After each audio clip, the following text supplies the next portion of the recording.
এই টিকটিকিগুলোর একটি আজব নিয়ম ছিল। তাদের মধ্যে যার লেজ যত বেশি গরম হতো তার তত বেশি গার্লফ্রেন্ড হতো।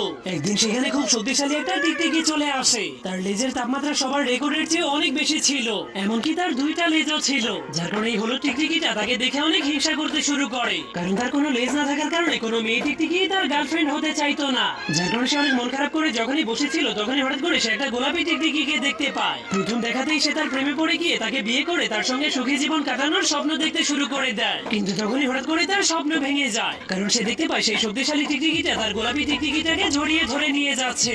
যা দেখে তার প্রচন্ড রাগ হলেও সেই শক্তিশালী টিকটিকিটাকে কিছুই করতে পারছিল না। যার কারণে নিজের বন্ধুকে এত কষ্ট পেতে দেখে নীল টিকটিকিটা তাকে সাহায্য করার সিদ্ধান্ত নেয়। এই জন্য সে তাকে নিজের সঙ্গে নিয়ে যেতে শুরু করলে হাঁটতে হাঁটতে হঠাৎ করে হোঁচট খেয়ে নিচে পড়ে যায়। কিন্তু তখনই তারা মাটিতে পড়ে থাকা একটা ভাঙা কলমের স্প্রিংকে খুঁজে পায়। তখনই সে বুঝতে পারলো এটা দিয়েই তার বন্ধুর লেজ তৈরি করা যাবে। তখন তার স্প্রিংটাকে লেজের জায়গাতে লাগাতে গেলে হঠাৎ করে হলুদ টিকটিকিটা